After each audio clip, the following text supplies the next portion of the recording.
criador e minha criadora de conteúdo, porque a gente sempre fala sobre o que é criar conteúdo aqui, né? Então, muitas vezes eu cito pesquisas, eu cito os dados, inclusive essa semana a gente olhou 2 pesquisas muito bacanas, uma que nos mostrou como aumentar em 3 vezes o seu engajamento no Instagram e uma também sobre a duração ideal do teu vídeo.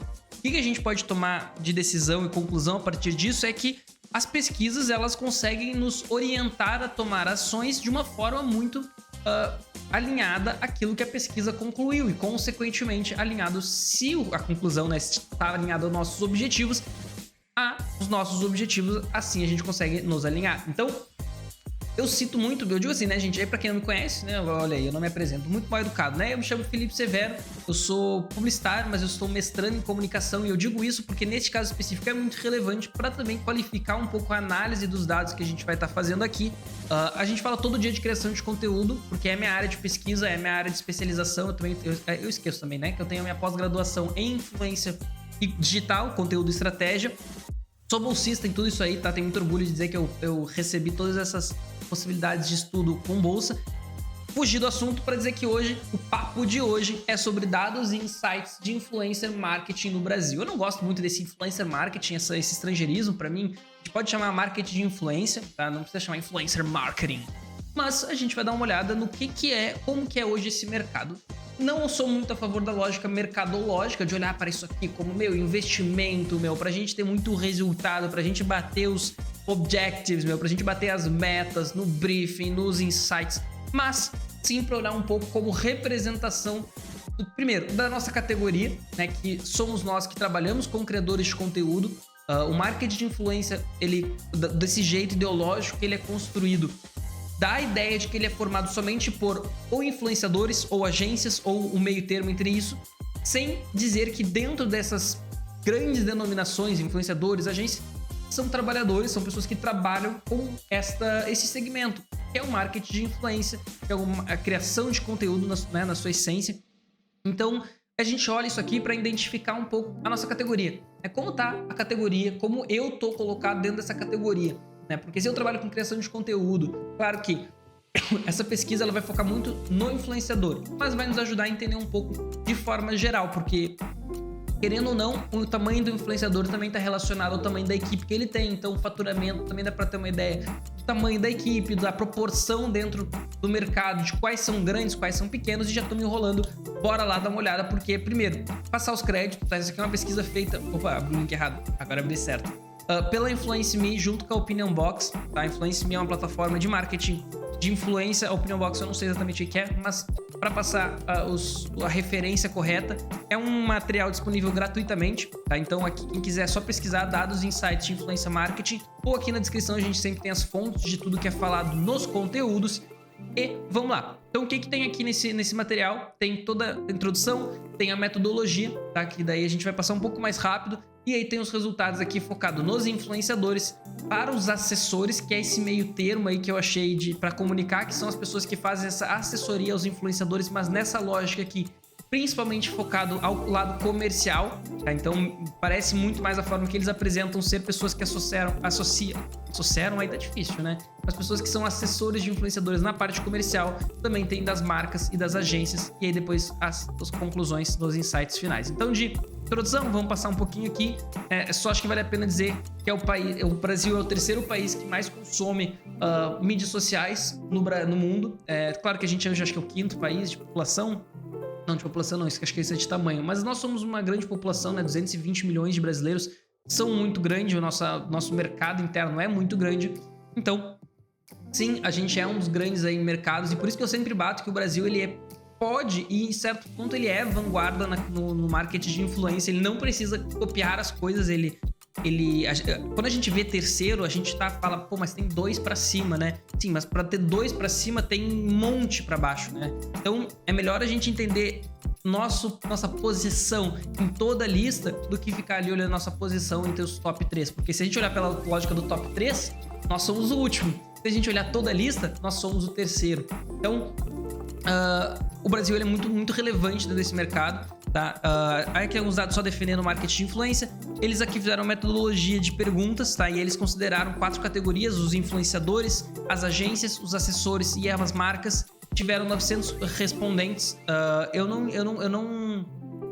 Eu só não entendi como é que eles encontraram esses profissionais, tá? Mas aí é meu questionamento bem acadêmico, tá? Porque eles botam aqui que eles têm coletados resultados interessantes no meio dessa metodologia, mas eu não entendi como é que eles chegaram exatamente a quais pessoas, tá? Eles dizem aqui que a coleta foi realizada por meio de um questionário online, divulgado por e-mail, redes sociais e anúncios, tanto via influência quanto via box. Mas isso pra mim já diz um pouco que tá, peraí.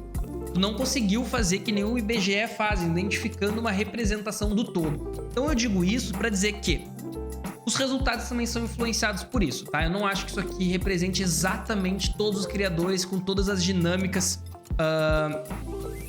com todas as pontuações, todas as variações que o mercado de influência tem, tá? Então foram 954 pessoas entrevistadas, são bastante, é uma coleta grande, por mais... Quando a gente fala de uma coisa quantitativa, assim, com essa especificidade, é um grande volume, querendo ou não, com a margem de erro que eles colocaram aqui de calculado com 3,2 pontos percentuais. Então vamos lá. Idade do principal dos participantes, né? Uma idade bem de mercado aqui que a gente vê, então principalmente dos 18 ao 45, né? Uma divisão bem...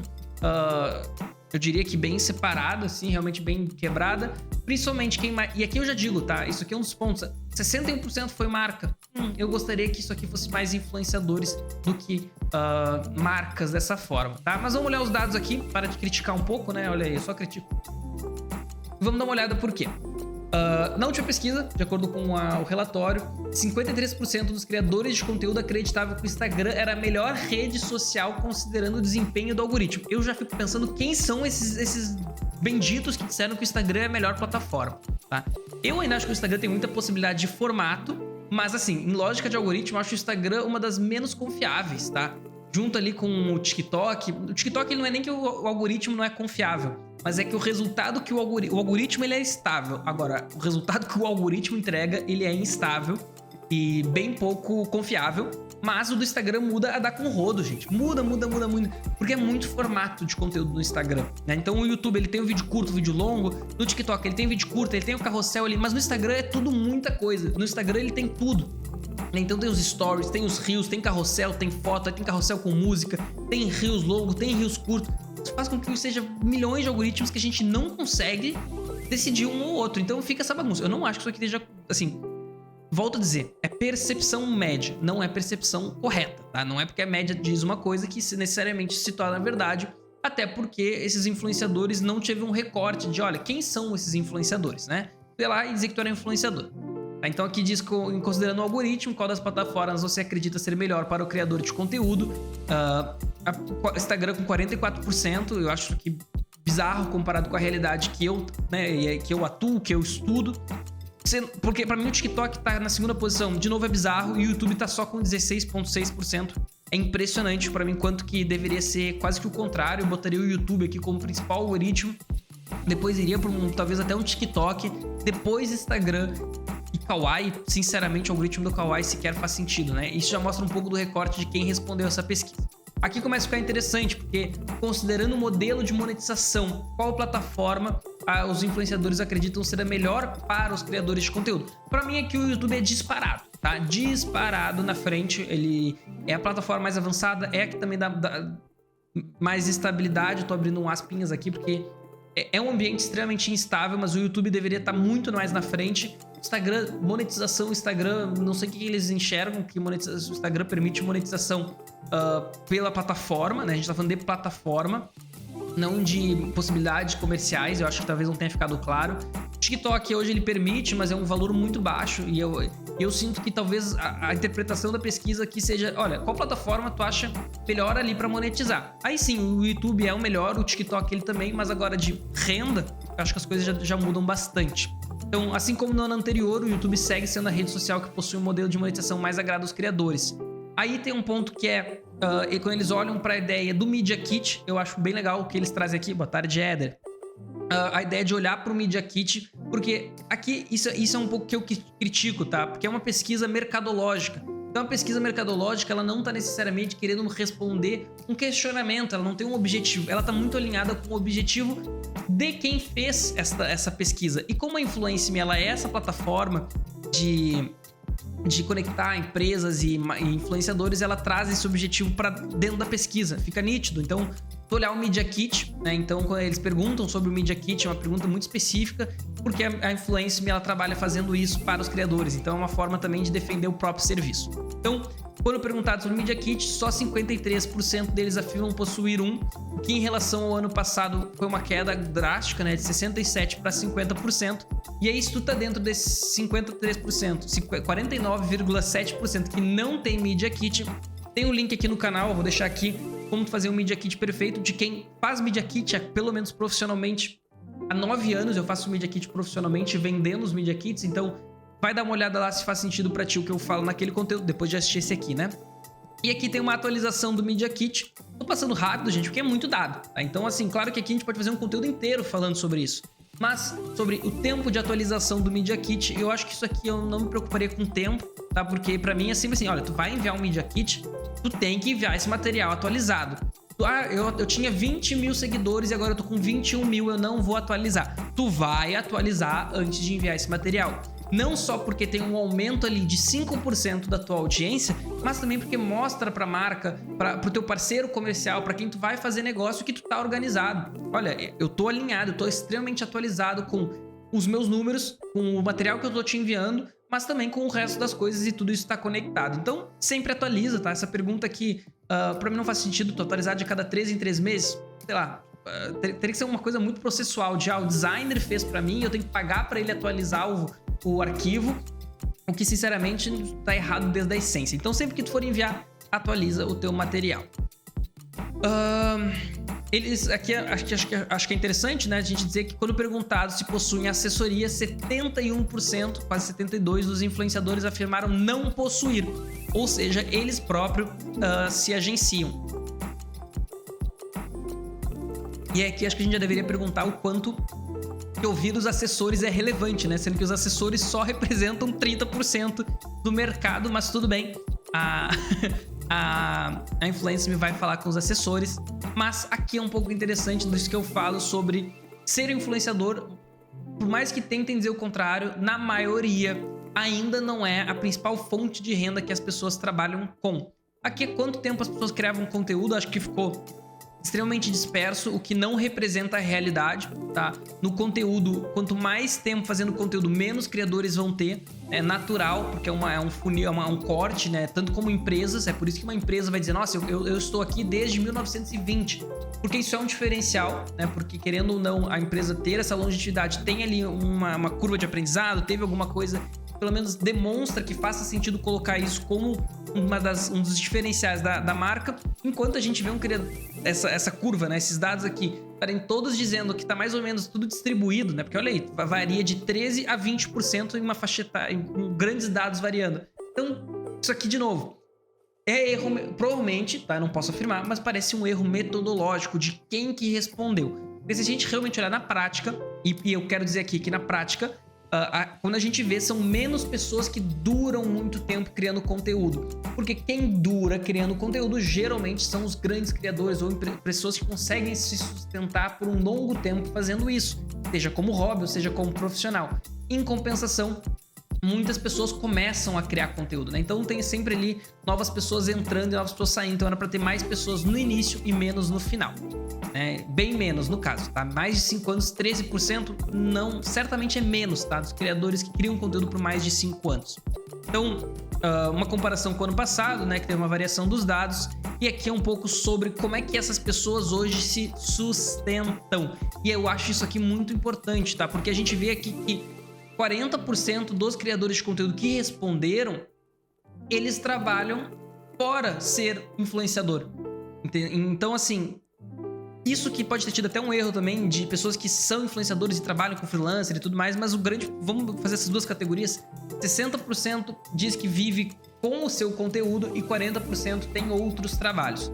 De novo, eu acho que esse dado seria diferente, com uma metodologia para diferente, mas nos ajuda a dar uma ideia de que não, gente. Não é todo mundo que cria conteúdo que consegue viver de conteúdo. E eu tô nessa categoria, tá, gente? Eu hoje me consideraria freelancer dentro dessa ideia aqui essas categorias aqui, eu estaria dentro dos freelancers como meu conteúdo próprio. Claro que o meu trabalho é criar conteúdo para outras pessoas, mas na lógica de eu como criador de conteúdo que não hoje sustenta o meu próprio conteúdo, eu sou freelancer. E aqui é interessante que a gente vê outras formas, né? Afiliados ou produtos, marca própria ou somente influenciador. Eu acho que essas categorias também são bem erradas, assim, da gente colocar como... Tinha que ter dois dados, assim, né? Monetiza a influência, e aí dentro da influência tem como monetiza essa influência. Então tu pode monetizar com parcerias de marcas, com monetização nativa das plataformas, com clube de canais, com venda de afiliados, com infoprodutos, com merchandising, que é marca própria, ou com doações também, que são muito grandes. E aí sim, ter uma outra categoria de para os que trabalham, como é que trabalham, CLT ou freelancer. Mas tudo bem, né? E é um dado que diminuiu, então aqui de acordo com 2023, esse dado era 30% dos influenciadores trabalhavam com marketing de influência, tá? Então é ainda interessante a gente ver que não, por mais que trabalhe com conteúdo, não, é isso que eu digo, tá? Eu ainda diria que a maioria dos criadores hoje não conseguem viver do seu conteúdo. Beleza, a pesquisa aqui, isso eu quero dizer, tá, gente? Como eu falei que a pesquisa, por mais que ela tenha ali uma metodologia, essa metodologia seria muito questionada no âmbito acadêmico, tá? Porque ela não garante, ela abre muitas lacunas para dados enviesados, porque a própria forma de captar essas pessoas assim já não faz tanto sentido. A decisão de para quem tu vai olhar para analisar o contexto geral é tão importante quanto as conclusões que tu vai fazer dessa análise, tá? Então, assim, isso eu trago porque, por mais que a pesquisa hoje nos permita aqui nesse conteúdo falar sobre isso, eu só quero dizer que eu não acredito que esses dados aqui sejam tão relevantes como tomada de decisão. Eu não colocaria esses dados como referência, tá? Opa, cliquei no botão errado. Isso é importante dizer. Eu não diria que, conforme pesquisa tal com influenciadores, 25% dos influenciadores trabalham só com influência. Eu não confiaria neste dado daqui, mas ele nos permite falar sobre. Então, quando perguntado sobre a remuneração, 63% dos influenciadores afirmam que sabem fazer uso do CPM e utilizam na hora de precificar o próprio trabalho. E aqui já está um ponto, eu não gosto de precificar trabalho por CPM, tá? CPM é o custo por mil, que é como o YouTube trabalha na lógica de te pagar, mas eu acho que a 1000 visualizações, um exemplo bem nítido, tá? 1000 visualizações na TV não pode ter o mesmo valor que 1000 visualizações num canal nichado, né? Porque a conversão no canal nichado vai ser muito maior, aquela audiência tem uma percepção sobre aquele influenciador muito diferente, e é claro que tu consegue colocar isso de uma forma diferente, né? Então o CPM do canal vai ser muito maior, mas eu ainda acho que tu colocar em parâmetros, o mesmo parâmetro te permite botar dois pesos para uma medida só, sabe? E aí fica confuso. Então, sobre fechar parcerias, vamos ver o quanto as criadores estão amadurecendo e colocando em primeiro lugar a afinidade com marcas. Tá, isso aqui ficou confuso aqui, né? O que faz os criadores quererem fechar parceria com uma marca? Eu diria, tá? No final das contas, tá? Isso aqui tinha que estar aqui. Negócio, eu preciso do dinheiro, tá? Qualquer coisa depois disso seria valores secundários. Por que tu fecha parceria com marca? Porque tu precisa monetizar o teu conteúdo, ponto. Dentro disso, o que faz com que tu queira fechar mais com uma marca do que com outra? Aí sim seria essa pergunta aqui, que é afinidade com valores de marca. Acho que isso aqui é uma coisa interessante que não era perceptível no passado, e eu ainda acho que é pouco, tá? 35% dos criadores dizerem que isso aqui é uma das coisas mais importantes. Liberdade para criação de conteúdo, aderência ao público e outros motivos. E eu acho que a aderência ao público deveria ser na frente, porque esse é o tchan, né? Tu sabe pra quem tu fala, consequentemente, se tu pegar um produto que fale com essa audiência, ela vai ter uma conversão maior, teus resultados vão ser melhor, ou vai ser melhor pro anunciante, mas é difícil um influenciador hoje conseguir negar um job. Então, ele vai na lógica de, olha, se ela não é muito negativa, se ela não necessariamente está completamente diferente do meu público, eu anuncio. Então, por isso que é afinidade de valores e não aderência do público. Sobre o amadurecimento, sobre demora para responder.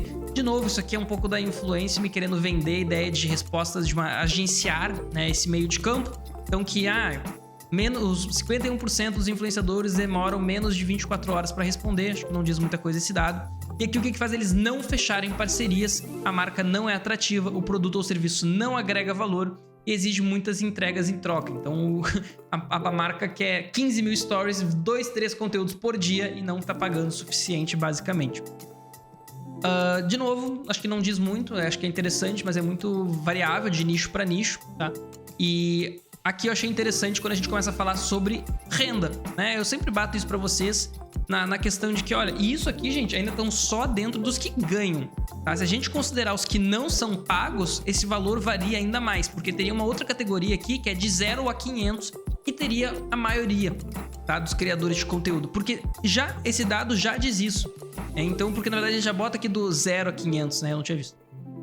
Mas olha só, 27, cara, quase 60% dos criadores, tá, recebem entre 0 e 2 mil reais por mês. E é o que eu falo pra vocês, gente, que criação de conteúdo não é forma de ganhar dinheiro rápido, não é de ganhar milhões. A grande questão é que eles vão pegar assim, ó, esse 1% aqui, olha só, 1,5%, que na prática é ainda menos, tá? É ainda menos que ganha isso aqui. E vão dizer, olha, mas tu vai ser esse que ganha acima de 50 mil. Quando a gente olha para os dados, repara que a maioria, né, se a gente for botar de uma categoria só, ganha entre 500 e 2 mil reais. Ponto. É o que eu sempre falo para vocês da influência. Então, a grande... Olha aqui, de 11% dos influenciadores somente, e eu ainda acho que esse dado é menor, ganha entre 10 a mais de 10 mil reais. Enquanto 90% ganha até 10 mil reais. Só que dentro desse até 10 mil reais, 60% ganha entre até 2 mil reais só. Então a maioria dos influenciadores hoje no Brasil ganham até 2 mil reais. Então muito cuidado quando cai nessa falácia, porque o cara vai te vender um curso de mais de 2 mil reais e vai te dizer que tu vai ganhar 50 mil. Por isso que eu comparo tanto com a ideia de, olha, ele tá te vendendo que tu vai ser o Neymar. Talvez não o Neymar, tá? Porque na proporção seja menor, mas ele tá dizendo que ele tá te vendendo que tu vai ser um jogador Série A. Ninguém tem como garantir. Ninguém. Eu não tenho como garantir, nunca vou prometer isso. Eu vou te ensinar a ser um jogador Série A, porque é uma coisa multifatorial. Mas quando tu pensa isso, como tu já viu essa história acontecer tantas vezes de pessoa que se dedicou a ser jogador, não conseguiu, tu já olha e para e fala, peraí, beleza, não é tão fácil. Mas com criador de conteúdo ainda acredita nessa falsa ideologia construída aí de que criador de conteúdo ganha muito, muito dinheiro. Aqui tem os desafios de criar conteúdo. Eu achei interessante porque vencer o algoritmo, para mim quem fez essa pergunta é vencer o algoritmo. A gente ia colocar aqui estabilidade das plataformas, que acho que é um dos principais desafios, lidar com a estabilidade, lidar com a insegurança da plataforma, tá? Do que vencer o algoritmo. Dá a ideia que o algoritmo é neutro, que o algoritmo ele é igual para todo mundo, assim, então, né? Ok? Aumentar a audiência, 27%, acho que isso aqui seria uma coisa... A maioria dos creators, isso aqui é uma das grandes dificuldades, mas eu ainda acho estranho a gente ter ideias para produzir, gente. Isso aqui, para mim, representa muito também quem respondeu essa pergunta. Gente, desculpa, criar conteúdo não pode ter dificuldade para produzir ideias. Tu pode ter dificuldade para executar as ideias. Tu pode dizer assim, não, eu tenho muitas ideias, eu tenho boas ideias, mas eu tenho dificuldade de produzir isso. Porque eu não tenho equipamento, eu não tenho recurso, pode ser financeiro, pode ser de tempo. Mas assim, não ter ideia para produzir é um problema do teu processo e provavelmente do teu processo, mas também do teu posicionamento. Tu não sabe para quem tu fala, como tu fala, porque daí sim tu não vai saber o que falar. Inclusive o papo de semana que vem vai ser sobre isso, porque eu perguntei para vocês lá no Substack qual que era a maior dificuldade e o que me responderam foram isso aqui, tá? Ter ideias para produzir. Fiquei louco, porque isso aqui é erro de processo que a gente pode corrigir. Acompanhar trends, eu diria que também é uma das grandes dificuldades, sendo bem sincero. Acompanhando as tendências do mercado, 72% utilizam influenciadores, utilizam inteligência artificial, né? Acho que isso aqui já não tem muito para onde fugir. Deixa eu ver, eu uso para edição de vídeo, eu uso para desenvolvimento de roteiros, eu escrevo legendas com IA, pesquisa para criação de conteúdo, não, edição e revisão dos textos também. Então acho que isso aqui é natural. E aqui tem um dado que para mim é muito importante, que a gente sempre tem que bater, que é 93% acreditam que influência digital é uma profissão e 78% acreditam que ela precisa ser regulamentada. Que é uma pesquisa. Como é que eu consigo ficar bravo com a falta de consciência de classe desses influenciadores, esses empresários, esses empreendedores de Uber, que acham que 22% deles acham que ela não precisa ser regulamentada? Por favor. Agora a gente vai ter os insights de assessores, tá? De novo, vou passar isso aqui, pra mim ficou bem confuso. Isso aqui pra mim ficou só, pelo que eu entendi, é a galera que realmente É que eu trabalho com isso, tá? Na pesquisa eu também entraria como um assessor no âmbito profissional. E aqui eu achei o mais interessante é quanto por cento dos jobs, né? Então, quantos por cento que um trabalho paga que o assessor ganha. Eu achei interessante dizer que a média grande fica entre 10% a 30%, né? 60% dos canais, dos assessores dizendo que eles ficam, né? De 10% a 30%. Tá alinhado com que hoje, com que eu trabalho, tá? Só para dizer que eu também tô dentro dessa proporção aqui. Só que essa proporção, ela varia no meu modelo de trabalhar com o tamanho do influenciador. Então, um influenciador com muito mais audiência, eu recebo proporcionalmente menos, mas os valores são maiores do que um influenciador pequeno, já que os valores são menores. Aí tem algumas coisas aqui sobre o influenciador e seus assessores, quanto tempo eles demoram para responder. 72% filtram as respostas antes de passar para os influenciadores, isso aqui é óbvio que tem que acontecer. E aí, de novo, né, os empreendedores aqui de Uber dizendo a mesma coisa, que 85% acredita que é uma profissão, mas que só 75% acredita que ela precisa ser regulamentada, os 25% que são empreendedores de Uber aqui. Aí para marcas, eu vou passar um pouco adiante, tá? Porque é bem focado na visão da marca sobre as coisas, então até os valores, pô, é quase injusto, né, dizer que o que a gente tava pensando lá, que o influenciador ganha até R$2.000 e que o investimento médio lá das marcas é de 10 mil e tudo mais, mas tudo bem. Eu quero passar adiante só pra gente chegar na conclusão. E temos aqui sobre as plataformas, tá? Que isso que eu ia dizer sobre quais plataformas as marcas preferem ir pra dar no dedo de vocês, que é uma coisa que eu sempre falo, e 42% das marcas, a segunda plataforma mais utilizada é o Facebook. Eu digo isso pra vocês constantemente, tá? Eu diria que essa parte da pesquisa aqui, pra quem ela falou de verdade, né? 62% dos entrevistados, então 600 pessoas que responderam são desse segmento aqui da pesquisa, então acho que até valida um pouco mais. E eu digo, gente, Facebook é muito utilizado, ele fala com muita gente, tá? Claro que esse dado também é enviesado, tá? Eu sinto que isso também é uma coisa muito comum, porque, querendo ou não, a gente tem que entender que quem tá por detrás dessas empresas também tem uma opinião do mundo, também tem uma ideologia, também tem uma crença, e ele não esquece dessa visão de mundo, dessa ideologia que ele tem para tomar as decisões profissionais. E eu digo eu próprio, né? Eu sou muito aberto aqui, comunicando a visão que eu vejo o mundo, e quem vai me consumir tem que saber disso. Mas tá aqui o Facebook como a segunda plataforma mais utilizada no marketing de influência e pelas marcas falando.